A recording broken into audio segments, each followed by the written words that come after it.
Hello friends, आपल्या सर्वांची आवडती मालिका बाई तुझा आशीर्वाद या मालिकेच्या आजच्या शुक्रवार 1 मेच्या एपिसोडमध्ये एकानंतर एक जबरदस्त ट्विस्ट आले आहेत. फ्रेंड्स, चक्क विवान आणि राजा या दोघांची समोरासमोर भेट झाली आहे. परंतु ही काय नॉर्मल भेट नाही आहे, तर विवान आणि राजा या दोघांच्या गाड्यांचा ॲक्सिडेंट झाला आहे. आणि विवान हा किती माजूड आहे हे आपल्या सगळ्यांना माहिती आहे. विवानने चक्क कॅबवाला म्हणून राजावर हात उचलला, त्याची गचंडी पकडली. पण राजा तर काही हिरोच आहे. या एवढ्या मोठ्या बाउन्सरला राजाने धूळ चारली, त्याला अशी हूल दिली की तो घाबरला. पण त्याच वेळेस अवनी पुढे आली आणि अवनीने चक्क राजाची बाजू घेतली की या सगळ्या प्रकरणात राजाची चूक नाहीये. आणि राजा अवनीकडे एकटक पाहतच राहिला. राजा आणि अवनीची ही तिसरी भेट आहे. एक लहानपणी, एक मंदिरात आणि ही तिसरी. मग राजा आणि अवनीची प्रेम कहाणी कशी फुलणार, या दोघांचं लग्न कसं होणार, हे सगळं घडलं तरी कसं, हे जाणून घेण्यासाठी हा व्हिडिओ शेवटपर्यंत नक्की पहा. फ्रेंड्स, आजच्या एपिसोडच्या सुरुवातीलाच दांगट परिवार मुलगी पाहण्याचा कार्यक्रम आटोपून आपल्या घरी पोहोचतो. सगळेजण गाडीतून खाली उतरतात आणि निराश होऊन आपल्या घराकडे जात असतात. तर बाजूच्याच घरात अंगणामध्ये चक्क सुलू आत्या आणि दत्ता काका बसलेला असतो. सुलू आत्या म्हणते, आले आले आले, मुलगी पाहून आले. धोंड्यांना आणि सगळेजण त्यांच्याकडे रागारागाने पाहू लागतात. तर या दोघांची फालतू बडबड सुरू होते. त्यांना माहीत असतं की मुलीने काही होकार दिलेला नसेल, त्यामुळे ते जाणून बुजून त्यांना चिडू लागतात. सुलू आत्या म्हणते, ए दत्ता, आता काय बाबा, आपल्या धोंडी अण्णाच्या पोराचं लग्न आहे, लग्न ठरलं असेल, आता त्यांच्या घरात नवीन सून येणार, लग्नाची तयारी करावी लागणार. सगळ्यात आधी तर घराला रंगरंगोटी करावी लागेल, मग अंगणात शेणाचा सडा टाकावा लागेल, दाराला तोरण लावावं लागेल, आणि ते काय असतं, वेगवेगळी तयारी करावी लागेल. घरासमोर दांगट परिवार आपलं सहर्ष स्वागत करत आहे असं लिहावं लागेल. धोंडियांना, राजा, पाण्या या सगळ्यांना खूप राग येतो. आणि मग दत्ता काकाचं सुरू होतं. दत्ता काका म्हणतो, अगं ते तर झालं, पण त्यानंतर वाजंत्री बोलायला लागेल, नाशिक ढोल, नाशिक ढोलवर सगळ्यांनी नाचायचं, मी पण नाचणार आहे. सुलू आत्या म्हणते, अरे वा, तू नाचशील तर मी सुद्धा नाचणार. धोंडियांना खूप चिडतो. आणि मग सुलू आत्या म्हणते, आपण सगळ्यांनी वऱ्हाडी लोकांचं स्वागत करायचं, दांगट परिवाराकडून तुमचं खूप खूप स्वागत आहे. अरे मुलाची आत्या आहे मी, तेवढं तर करावंच लागेल ना. आणि हा आपला दत्ता काका त्याचे दात बाहेर काढून जोरजोरात एखाद्या राक्षसासारखा हसू लागतो. आणि त्यांचं असं बोलणं पाहून धोंडियांना खूप चिडतो आणि त्यांच्या दिशेने पुढे जाऊ लागतो. पण आपला यशदा घाबरतो आणि म्हणतो, थांबा अण्णा, थांबा, काही करू नका, अण्णा शांत व्हा. परंतु धोंडी अण्णा काही थांबत नाही. धोंडी अण्णा पुढे पुढे जात असतो आणि राजा हा यशदाला थांबवतो आणि म्हणतो, अरे थांब ना, त्यांच्या नशिबात अन्नाचे 2-4 फटके खायचे असतील तर खाऊ दे, तेवढीच त्या आत्याची बडबड तरी बंद होईल. आणि तो यशदाला तिथेच थांबून घेतो. धोंडी अण्णा त्यांच्याकडे रागारागाने पाहत असतो. सुलू आत्या चिडून म्हणते, लईच रागाने पाहतोय, याचा राग जिरवावाच लागेल. असं म्हणून सुलू आत्यासुद्धा पुढे येते आणि म्हणते, तुला काय वाटलं, मी खरंच तुझ्या पोराच्या लग्नाचं आमंत्रण देतीये? अरे मला माहिती आहे तुला नकारच मिळाला असणार, तुझ्या पोराला कुणीच पोरगी देणार नाही. अरे हा जन्म काय, पुढचे 7 जन्म तुमच्या घराला बाईचा आशीर्वाद लाभणार नाही, कोणतीच पोरगी तुमच्या घरचा उंबरठा ओलांडणार नाही. हे ऐकून दत्ता काका हसू लागतो आणि धोंडियांना खूप चिडतो, घराकडे जाऊ लागतो. सगळ्यांना असं वाटतं धोंडियांना काही करणार नाहीये. सगळी मुलंसुद्धा त्यांच्या मागे मागे जाऊ लागतात. पण धोंडियांना चक्क एक मोठी पहार उचलतो आणि या दोघांच्या दिशेने धावतो. सुलू आत्या आणि दत्ता काका असे जोरात धूम ठोकतात, पळून जातात. सगळी मुलं धोंडी अण्णाला थांबवतात, म्हणता, अण्णा काय करताय, जीव घेता की काय त्यांचा? तर धोंडी अण्णा म्हणतो, माझ्या पोरांच्याकडे लक्ष द्यायचं नाही, माझ्या पोरांची लग्न होणार, माझं घराकडे लक्ष द्यायचं नाही, तोंड बंद ठेवायचं. तर सुलू आत्या चिडून म्हणते, वा रे वा, आधी बायकोचा खून केला, आता काय बहिणीचा खून करून जेलात जातो की काय? धोंडी अण्णा खूप चिडतो. राजा म्हणतो, ओ अण्णा, ती पहार सोडा, हाताचे फटके द्या ना, तेवढेच गप्प बसतील. पण सुलू आत्याचं तोंड काही बंद होत नाही. सगळी मुलं धोंडी अण्णाला घरात घेऊन जातात. सुलू आत्या म्हणते, मला हूल देतोय, तुझ्या पोरांचं लग्न होत नाही, आणि होतं कसं ते मी बघतेच. सुलू आत्याची ॲक्टिंग खरंच खूप जबरदस्त आहे, यात शंका नाही. आणि इकडे अवनी ही घरात असते. विवान आणि त्याचं संपूर्ण कुटुंब निघून गेलेलं असतं. सगळेजण घरामध्ये येतात. आणि अवनीचा भाऊ महेश म्हणतो, मी तर ते विवानचं बोलणं ऐकून घाबरूनच गेलो होतो. आणि अवनीचे वडील म्हणतात, चंद्रकांत, पण बरं झालं विवानने लग्नाला होकार दिला. लग्न एकदाचं ठरलं, विवानला अवनी पसंत आहे. अवनी हे सगळं ऐकते, खूप चिडते आणि म्हणते, पण मला विवान पसंत नाहीये. चंद्रकांतला खूप राग येतो, सगळेच घाबरतात, पण चंद्रकांत अवनीला काहीच बोलत नाही आणि म्हणतो, साहजिक आहे, पहिल्या भेटीत नाहीच आवडत, वेळच लागतो ना. चंद्रकांत अवनीला म्हणतो, अवनी बाळा, तुला एक गंमत सांगू का? तुझी आई आणि मी जेव्हा एकमेकांना पहिल्यांदा भेटलो होतो तेव्हा आम्ही सुद्धा काही पसंती वगैरे केली नव्हती. त्यानंतर डायरेक्ट आम्ही आमच्या लग्नात भेटलो होतो. पण इतक्या वर्षापासून संसार करतोय ना, एकमेकांना आवडल्याशिवायच करतोय का? का गं, तुला मी आवडतो की नाही? असं चंद्रकांत अवनीच्या आईला विचारतो. अवनीची आई म्हणते, अहो हे काय बोलताय पोरांसमोर? चंद्रकांत म्हणतो, नाही असंच विचारलं. पण अवनी ही चंद्रकांतला ठणकावून सांगते, पण बाबा, मला तो विमान आवडलाही नाहीये आणि आवडणार सुद्धा नाहीये, कारण तो एक नंबरचा स्वार्थी माणूस आहे. फक्त स्वतःचाच विचार करत असतो. मी हे केलंय, मी ते केलंय, मी असं केलंय, मी तसं केलंय. चंद्रकांत म्हणतो, अगं साहजिक आहे, विदेशात राहतो तो, स्वतःच्या जीवावर इतका मोठा बंगला घेतलाय, चांगली नोकरी आहे, पैसा कमवतोय आणि आजकाल लोकांना विदेशात गेलेल्या मुलांचा मोठेपणा असतो, म्हणून तो असा बोलला असेल. पण अवनी यासाठी स्पष्ट शब्दात नकार देते आणि म्हणते, बाबा, मला तो आवडलेला नाहीये आणि मला त्याच्याशी लग्न करायचं नाहीये. त्यामुळे सगळे खूप टेन्शनमध्ये येतात आणि इकडे घरात संपूर्ण दांगट कुटुंब असतं आणि यशोदा सगळ्यांचाच विचार करत असतो आणि म्हणतो, सगळ्यांना तहान लागली असेल. तो किचनमध्ये जातो आणि सगळ्यांना प्यायला पाणी आणून देतो. सगळे पाणी पित असतात. यशोदा पुन्हा एकदा किचनमध्ये येतो आणि दूध तापवायला ठेवतो आणि तेथेच दूध तापायची वाट पाहत असतो. तेव्हा राजा विचारतो, काय वाटतंय, होकार येईल का? तर धोंडियांना सांगतात, नाही, होकार येणार नाही. राजा खूप चिडतो आणि म्हणतो, हा तर एक नंबरचा निगेटिव्ह माणूस आहे, हा कधी पॉझिटिव्ह बोलायचा? आणि मग राजा हा धन्याला म्हणतो, आपलं एक चुकलं, आपण आपल्याबरोबर बाई माणूस नाही घेऊन गेलो, पुढच्या वेळेस फक्त आपण नाही जायचं तर 4-5 बाई माणसांना घेऊन जायचं. हे ऐकून सगळ्यांनाच मोठा धक्का बसतो. राजा सांगतो, अरे खोट्या बाई माणूस, सांगायचं की आमच्या घरात आई तर नाहीये, पण ही आत्या आहे, ही चुलत बहीण आहे, ही मावशी आहे, कोणाला काय कळतं? मग नक्कीच होकार येईल आणि आपल्या यशोदाचं लग्न होईल. यशोदा हे सगळं ऐकत असतो. पाण्यात चिडून म्हणतो, ए राजा, काय बोलतोय तू? हे काय पिक्चर चालू आहे का अशा खोट्या बायका उभं करायला? काही पण बोलतोय आणि असं नाही होऊ शकत. तर राजा म्हणतो, हा तर निगेटिव्हच माणूस आहे. धन्या म्हणतो, अरे बरोबर बोलतोय तो, अशा स्कीमा आपण नाही करू शकत. आणि इकडे अवनीची आई तिला समजवण्याचा प्रयत्न करते, अवनी बाळा, किती चांगलं स्थळ आहे, तू का नकार देतीये? आणि चंद्रकांत म्हणतो, हो ना, अशी चांगली स्थळं आजकाल चालून येत नाही. कॅनडात राहतोय मुलगा, सेटल आहे, पैसा अडका आहे, शिकलेला आहे, देखणा आहे, मग त्याला का नाही म्हणायचं? अशा स्थळाला आपण नकार दिला ना तर लोक आपल्याला नावं ठेवतील, मूर्खात काढतील आपल्याला मूर्खात.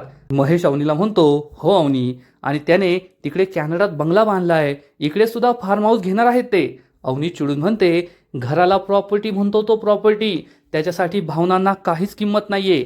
चंद्रकांत म्हणतो, अगं होईल हळूहळू, तू काय एवढं टेन्शन घेतीये? महेश सुद्धा म्हणतो, तो तुला नक्की आवडेल, टेन्शन घेऊ नको. आणि हे लग्न आता जमलंय, परंतु अवनी स्पष्ट शब्दात सांगते, मला हे आवडलेलं नाहीये, माझं लग्न आहे ना, मग माझा विचार घ्या ना कुणीतरी. चंद्रकांत खूप चिडतो आणि म्हणतो, बस बस झालं आता, तुझं लग्न ठरलंय आणि यावर आता कोणतंही डिस्कशन होणार नाही. आणि इकडे राजा हा पुन्हा एकदा पाण्याच्या अंगावर धावून जातो आणि म्हणतो, ए निगेटिव्ह माणसा, काय निगेटिव्ह बोलतोय रे?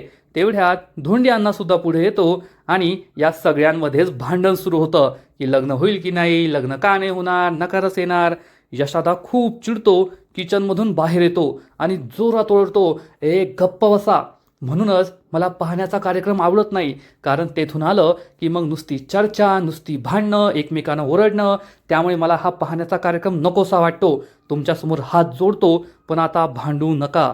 यशोदा खूप दुःखी होतो आणि सगळ्यांना त्याच्याकडे पाहून वाईट वाटतं.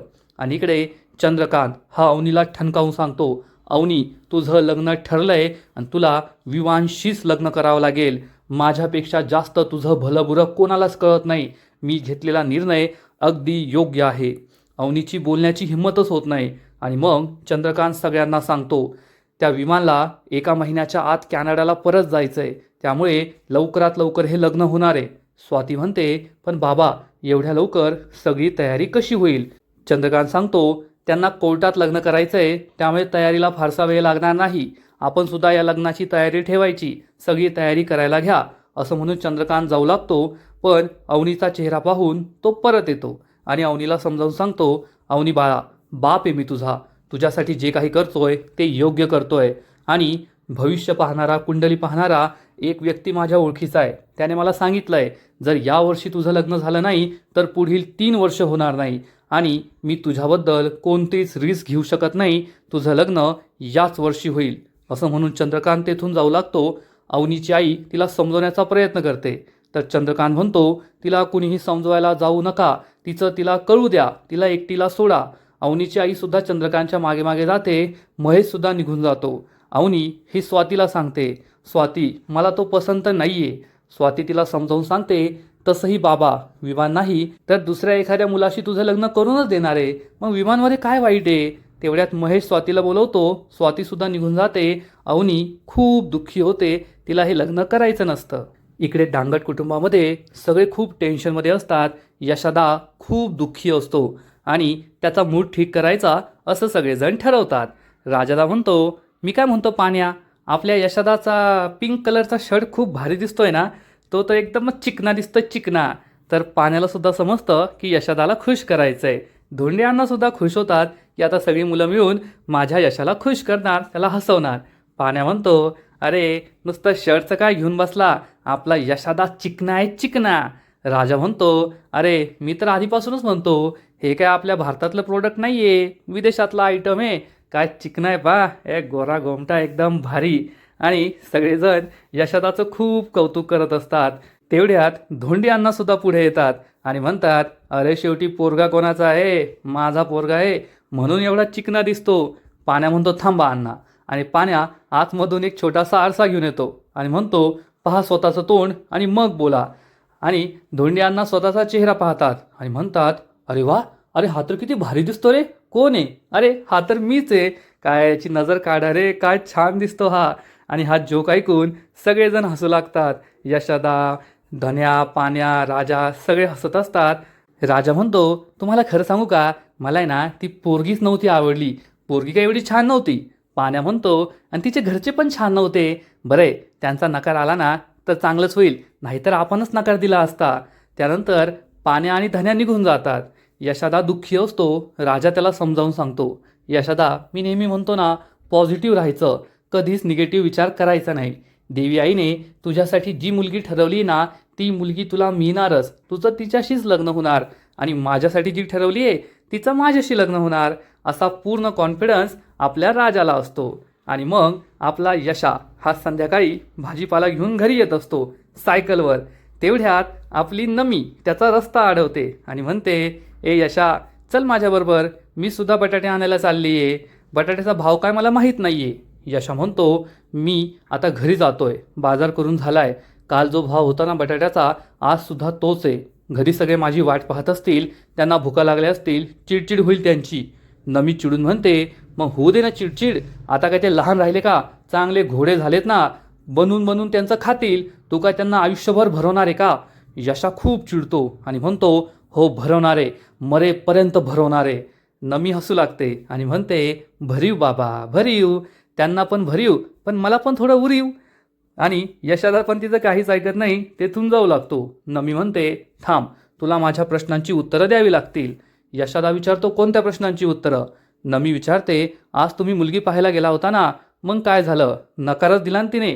यशोदा काहीच बोलत नाही. नमीला समजतं की नकारच आलाय. आणि यशोदा हा नमीला म्हणतो, जाऊ दे मला. तर नमी विचारते, कशी होती पोरगी? माझ्यापेक्षा पण भारी होती का? यशोदा काहीच बोलत नाही. नमी चक्क त्याच्या हातावर हात ठेवते. यशोदा म्हणतो, अरे सुलू आत्या.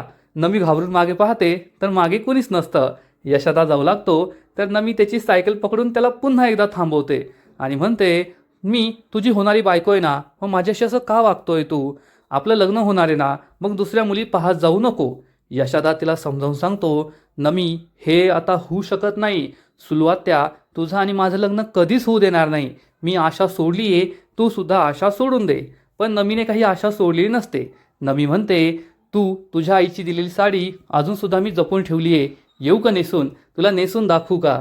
यशाला वाईट वाटतं. यशाला त्याच वेळेस सुलू आत्या परत दिसते. यशा म्हणतो, सुलू आत्या आली आहे. तर नमी म्हणते, आता मी काय घाबरणार नाहीये, फसणार नाहीये, तू मला सांग, तू माझ्याशी लग्न करणार की नाही?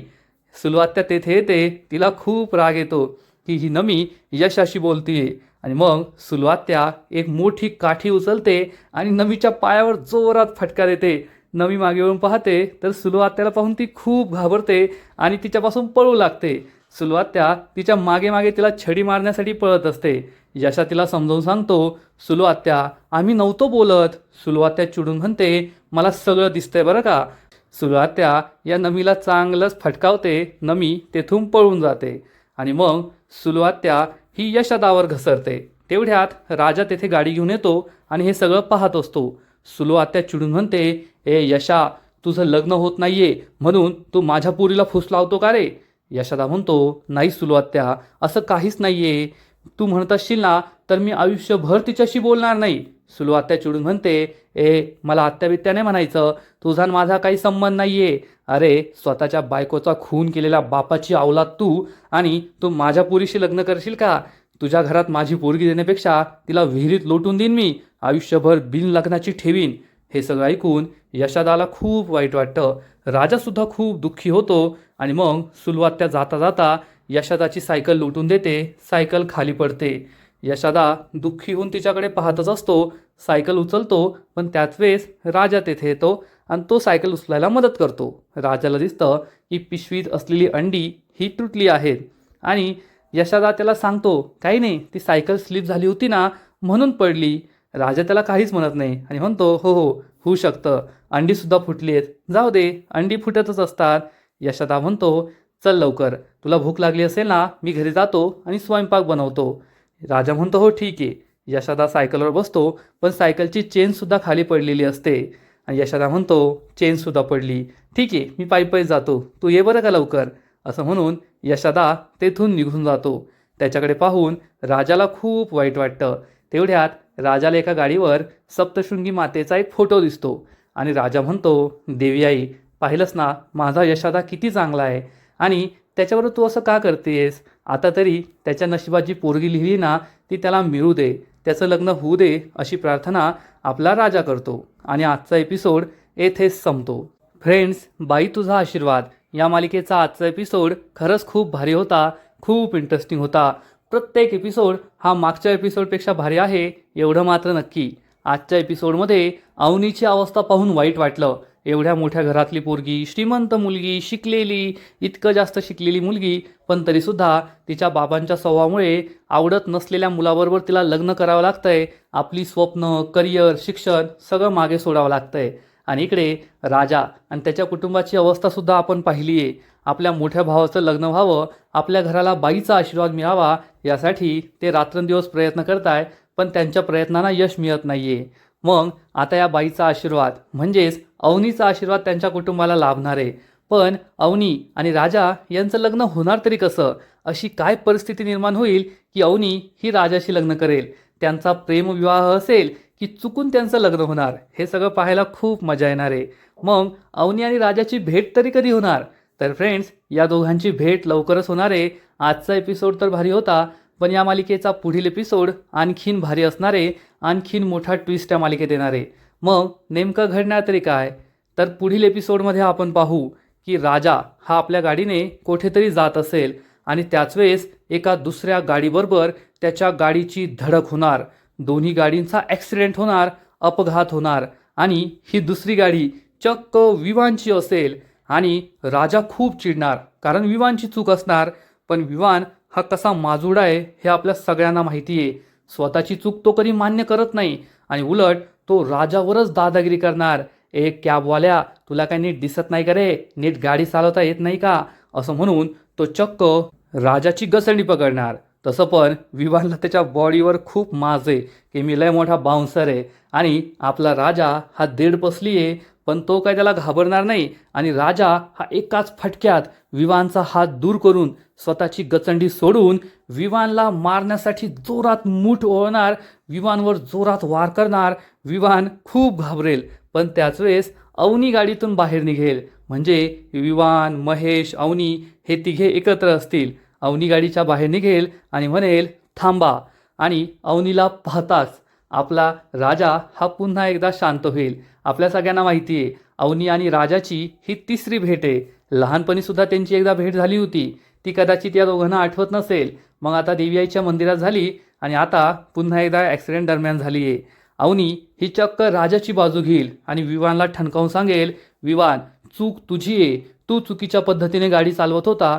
आणि अवनी ही नक्कीच विवानला राजाला नुकसान भरपाई द्यायला सुद्धा सांगेल. पण अवनीचा हा स्वभाव पाहून, अवनीला पाहून राजा तिच्यावर पुन्हा एकदा फिदा होईल, एवढं मात्र नक्की. म्हणजे अवनी आणि राजाची पुन्हा एकदा भेट झाली आहे, पण त्यांची ओळख कधी होणार, या दोघांच्या लग्नाचे असे काय योग जुळून येतील हे पाहायला मजा येणार आहे. तर फ्रेंड्स, तुम्हाला सुद्धा बाई तुझा आशीर्वाद ही मालिका आवडते का? नक्कीच कमेंट करून सांगा.